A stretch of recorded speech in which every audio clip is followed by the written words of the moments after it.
Alrighty. The oceans.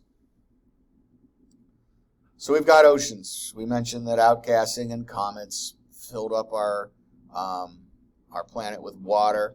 Actually, our conversation the other day about these reserves of water deep inside the earth that we are just coming to learn about. Perhaps they trickled down. Perhaps they, again, have always been here. There's folks looking into that kind of stuff. But right now, we're going with the conventional agreement.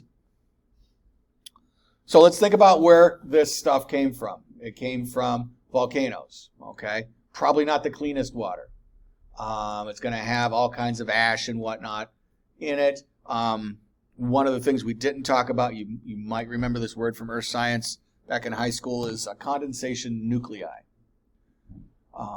Water vapor loves to stick together, but it really likes it if there's a little something to get stuck to. All right? Think ash. Think at the beach when the air smells like salt. Okay?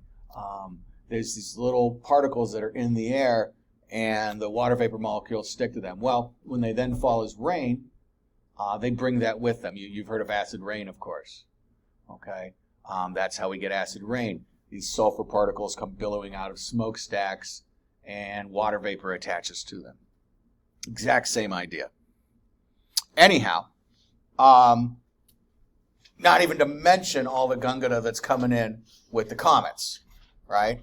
And you saw that little thing we twirled by that said amino acids found in there. Well, that's certainly interesting as well.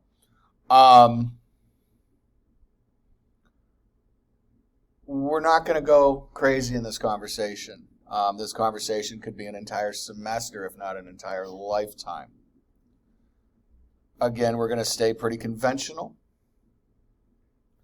And what we're going to acknowledge is the fact that, at the very least, there was carbon, hydrogen, oxygen, and nitrogen in the mix.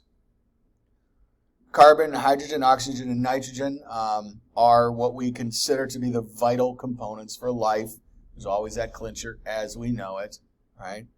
But the vital components for life. This is called the organic soup theory. Doesn't sound horribly scientific, but enjoy that for a change, that we don't have something like photochemical dissociation to remember. We can just remember organic soup.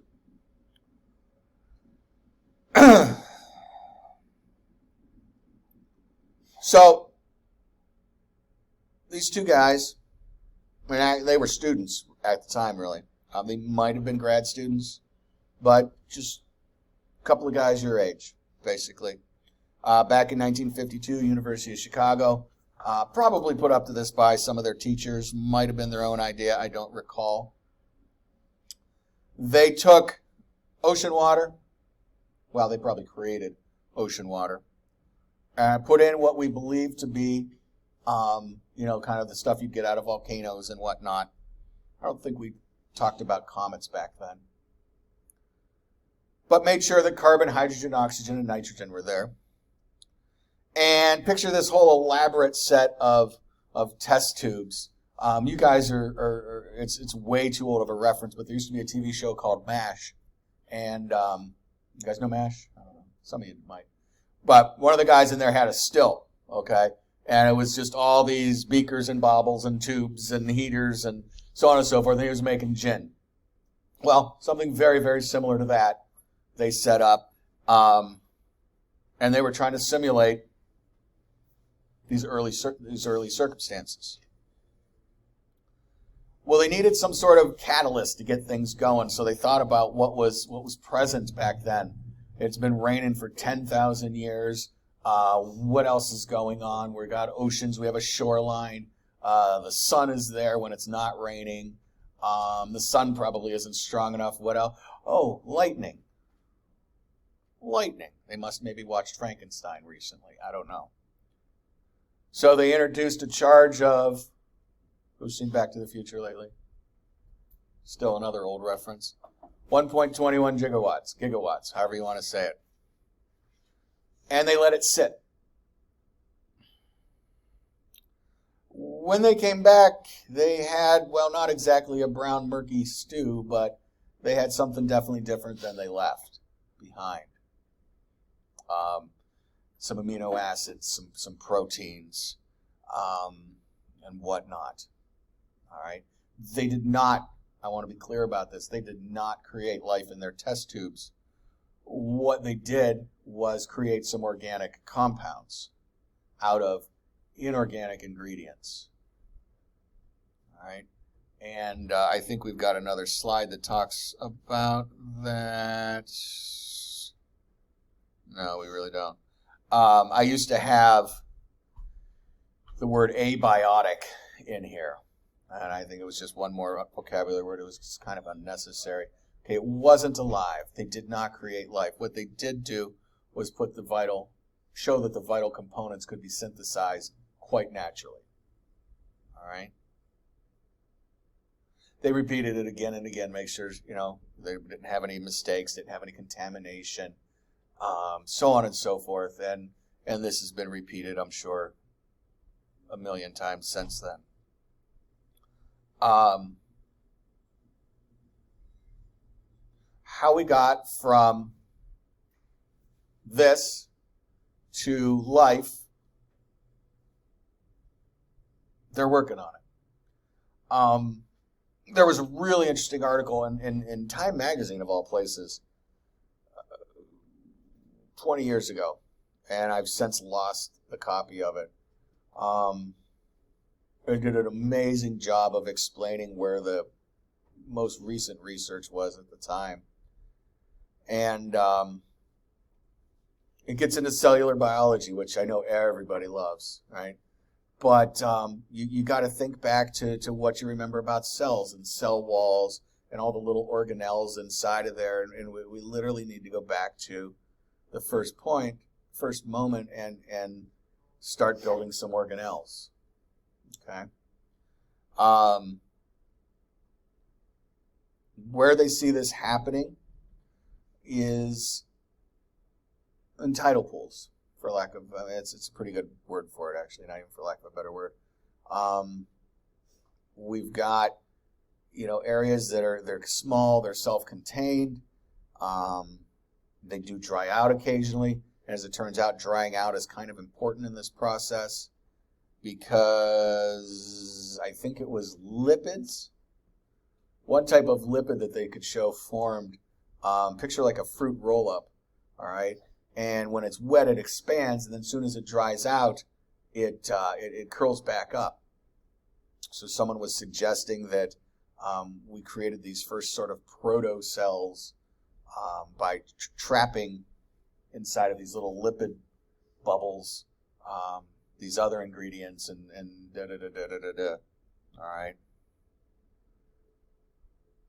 All kind of stuff out there. And I know many of you walking in the door have your own feelings and beliefs and so on and so forth on this, and I certainly am not here to tell you they're wrong or anything like that. All I can tell you is that by 3.5 billion years ago, in the rock record, we do have simple life. It's bacteria. All right. Compared to everything else on the planet, fairly simple. For bacteria, however, these are actually quite complex. These are compound bacteria, if you would.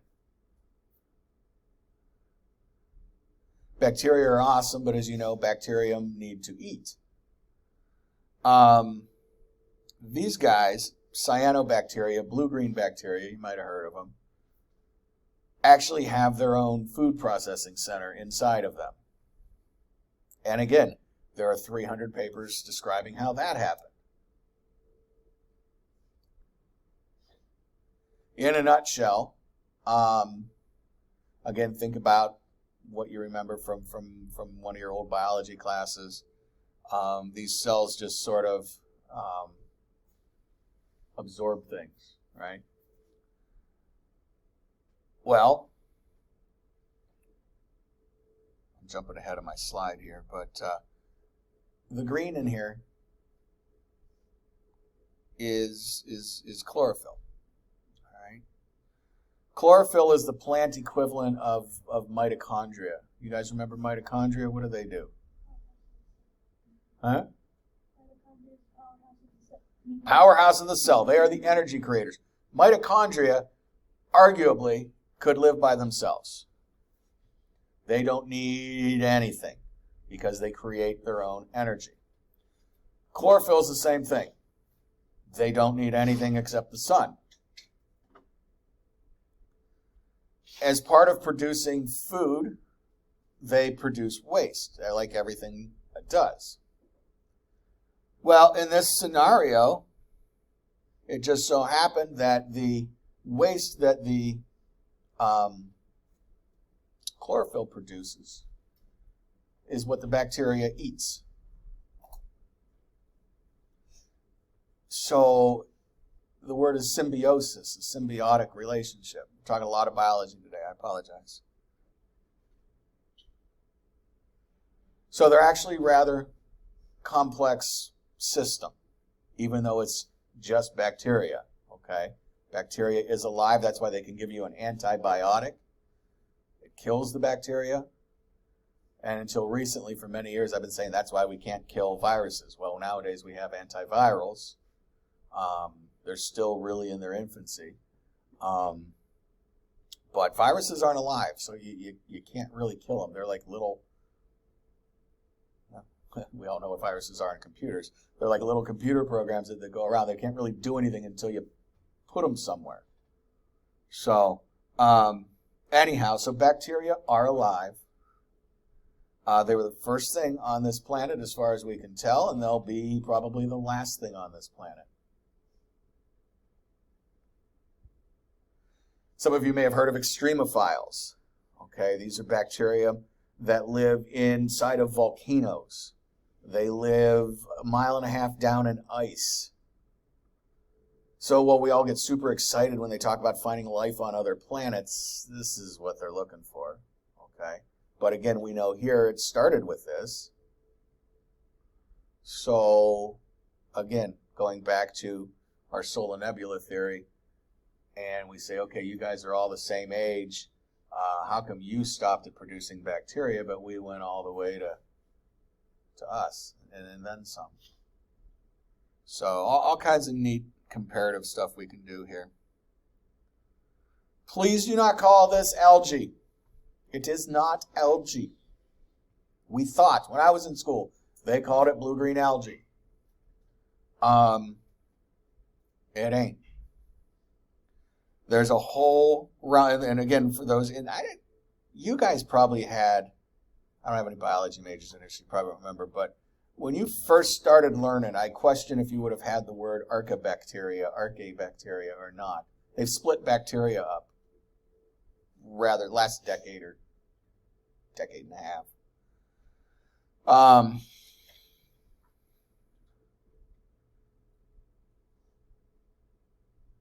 Back before I had kids, I still used to be able to go to conferences. Conferences are neat things. Not only do you get to just escape for a little while and get free pencils and stuff like that, but you get to learn stuff too. And after you've been out of school for a while, it's sometimes fun to learn things.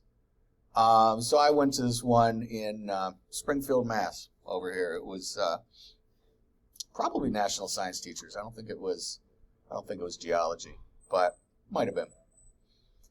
And I was headed home. It was a Saturday. There was a big keynote dinner and a guest speaker, and I didn't really read too much about it. I just saw $35 for chicken cordon bleu, and I'm like, no, not happening. I don't need to sit through this.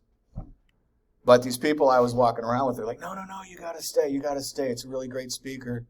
She's really cool. And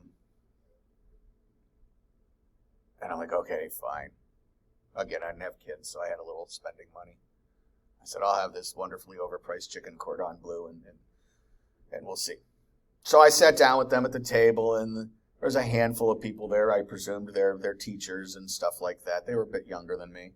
And amongst all those people was this little old lady, flowery dress, sweater, big purse. Couldn't be more little old lady than if she tried to be. Maybe if she had a walker with her. So we're sitting there, we're eating, and all of a sudden they say, okay, it's time, and they start introducing this person, and they say, ladies and gentlemen, Dr. Lynn Margalis. And this little old lady gets up and goes and stands up on the stage and proceeds to talk to us for an hour about how she crawled through the sewers of France the previous month. I'm like, what? She was there finding this stuff, and I've been telling this story ever since because she asked us to. She says, please, it must have been science teachers because she was talking to us teachers. Please, when you go and you talk about this in class, she says, please make sure that all your students don't call it blue-green algae, cyanoalgae. Okay? You never heard cyanoalgae. It's blue-green algae is what they used to call it. She says, I was there. I've got some. It's definitely bacteria, so on and so forth. So, yeah. So correct people, okay? Next time they say blue-green algae.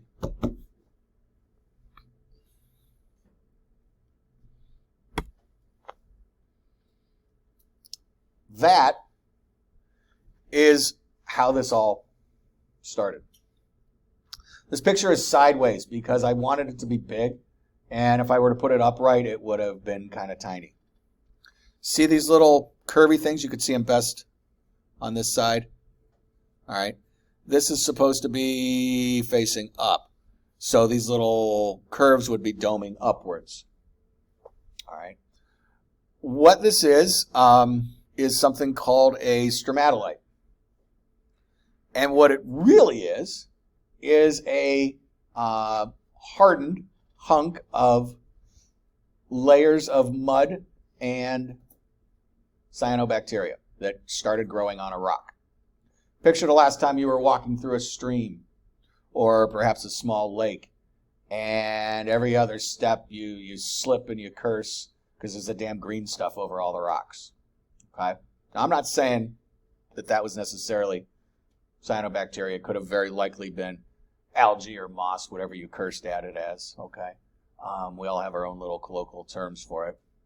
But something very similar. And that's filamentous. It's stringy. Very easily catches dirt. So what happens is this bacterium grows on the rock, and over a period of time, it gets all covered over in mud. Well, guess what? A new layer of bacteria grows on top of that. It gets covered up with mud. A new layer grows on that, and you end up with something like this if it gets buried and hardens in the rock record. So we found these things, and they didn't really quite know what to make of them. They, it was some sort of structure. They knew that. It has rocks, usually pretty boring. You've looked at them. There was definitely something going on in these things. Well, serendipity, I think they call it. The right person met up with the right person, and the stromatolites still exist. We have them mostly in our tropical areas now. This is what they look like in real life. Somehow somebody who actually knew what a cross-section of a stromatolite would look like saw these things that they had found and said, oh, that looks like my stromatolites. And they started putting things together and realized that that's what we were looking at, and possibly the first ones ever, made on Earth kind of thing. Pretty neat stuff. And not only that, because, again, we know how stromatolites grow now, we were able to not just say that this was water, we were able to say that this was a certain depth of water. All right, talk about some forensic geology going on there. It was pretty neat. Pretty neat. So, again, just want to reiterate here. The stromatolites are not the critters. All right? The stromatolites are the structures that they leave behind. They're the apartment complexes, if you would, the buildings that these guys make. Because these are multiple choice questions, and sometimes you guys mix them up. Stromatolites are the structures. Blue-green bacteria, cyanobacteria, are the organisms that create stromatolites. And at the moment, They also happen to be the oldest known life on the planet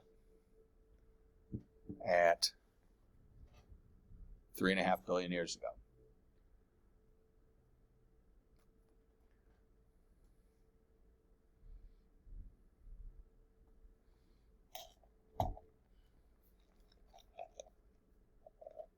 Pause for questions before I add anything else into the mix.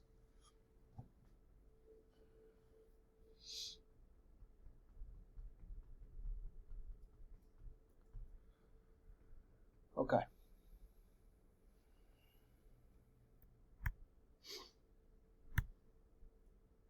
So I started talking about photosynthesis a couple minutes ago. As I said, I kind of jumped the gun, and you know, these lectures are kind of not exactly freeform, but once I start talking about something, I tend to just go with it. Just want to reiterate that the green, the blue-green, if you would even, was because of the organelle called a chloroplast. Okay, they contain chlorophyll. And what chloroplasts do, if you don't remember, again, photosynthesis formula, carbon dioxide is created into sugar and oxygen. They just do that. We told you that the bacteria love to eat their waste. That would be the sugar. All right. The waste that comes from the bacteria would be the carbon dioxide. So that's the other side of that symbiosis there. And they're self-sustaining then, as long as they can see sunlight, which is why they need to be at a certain place in the water column. They have to be in what they call the photic zone. They can just grow. It's everywhere. It's in the lakes or streams. It's in your shower, potentially, if you don't bleach it down every so often and you have a really sunny bathroom. We call it mold, usually, but, you know.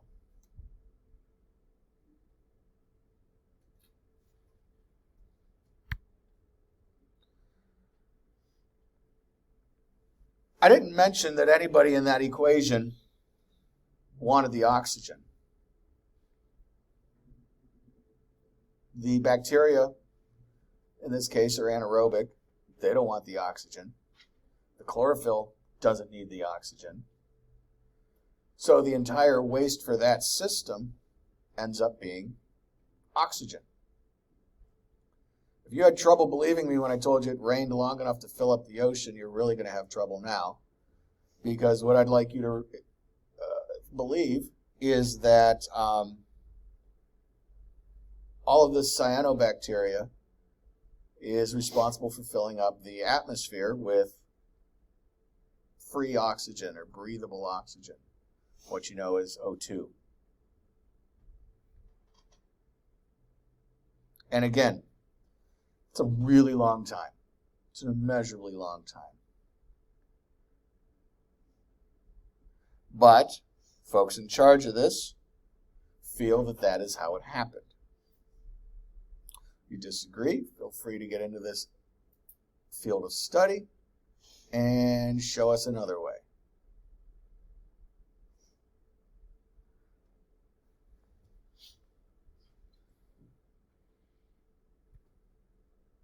However, before all that oxygen could go into the air, it actually had to dissolve into the oceans, which is really great because it did a couple things. You've probably heard that life started in the oceans, not on land. So for one thing, it oxygenated the water, laying the groundwork for life to become more complex. More complex systems tend to need oxygen. Again, life as we know it at any rate. But additionally, again, think about all the iron you've been seeing in those formulas. and think about where this water came from. This water was chock full of iron. And in fact, they say that the oceans were green at first, not blue, because of all the iron in it. I can't picture iron making something green. Perhaps it was this weird oxidized state that, well, no, there wasn't any oxidation. I'm sorry, it wasn't a weird oxidized state. But at any rate, they say the presence of iron made it quite green. Well, speaking of oxidized, as soon as these bacteria started spouting out the oxygen, one of the first things that actually happened was that it fixed to the irons and formed iron oxide, which pulled it out of solution and deposited. So we have yet another banded structure, banded iron formations, or BIFs, as you saw on the other page. These are supposedly the source of the world's iron supply. They're not all at the bottom of the ocean now. There's been oceans everywhere. Wherever they're mining iron, Pennsylvania was a great place for it. Steel production, that's why steel was kind of focused over there. Pennsylvania and Ohio. They're pulling it out of structures similar to these. This is highly polished. We used to get to go to the Natural History Museum a few years back when historical geology would run 102. And there was a beautiful, it had to be 10 foot high, 5, 6, 8 feet wide slab of this stuff. Just highly polished, prettier than a countertop. Amazing structure. This is not that picture. I could never get, because it was behind glass on top of it all, so I could never get my own good personal picture of it. But really, really neat. And so if it weren't for these critters, this bacteria, we wouldn't have iron either. Anywho, once all the iron was pulled out of the water, then we started to be able to saturate the water with oxygen. Okay, oxygenated water is a good thing. That's when you have these fish die-offs and stuff like that. You hear about Lake, what's in Sylvan Beach there, Oneida Lake, with the algal blooms and whatnot. Sometimes the fish are poisoned. Sometimes it's just creating an anoxic environment. In other words, a very low oxygen environment. So we're doing the opposite here and allowing these guys literally to fill up the water with oxygen. Then, finally, once the water was saturated, it was able to bubble out up into the atmosphere. All right, and from there, the atmosphere and it's going on to this very day. We all have these moments in class where we think we ask a dumb question or whatever, and some of them stick with you, some of them don't. I got a couple that stuck with me, but one of them in particular, it was a teaching moment, so I don't feel necessarily dumb about it. But I was lucky enough one summer to take a couple classes up on Ohio State University was running it up on an island on Lake Erie, which was very cool. I got a lot of aquatic themed biology classes under my belt there. So we were snorkeling around one day, and there were all these bubbles on these plants underwater. And the teacher was like, "Oh, wow," pointed out at him, and everyone else was nodding. I'm like, "What? I don't get it. What's the bubbles?" And he just kind of looked at me. He's like, "It's oxygen. It's photosynthesis." You could actually see it underwater because the oxygen was encapsulated, as it were, and it would just bubble off of the plants. It was really neat. So you could actually see photosynthesis in action underwater.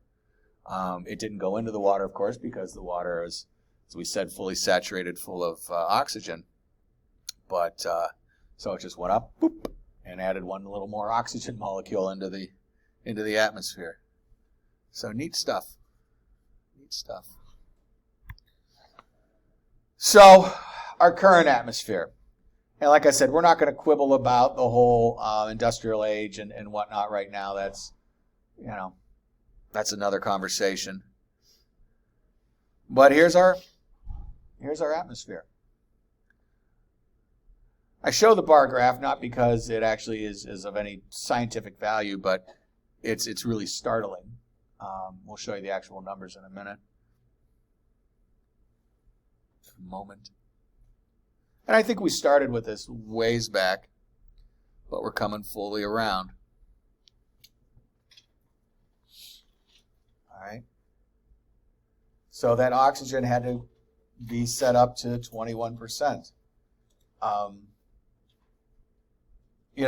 like to think that it's not that these guys just couldn't make any more oxygen for us.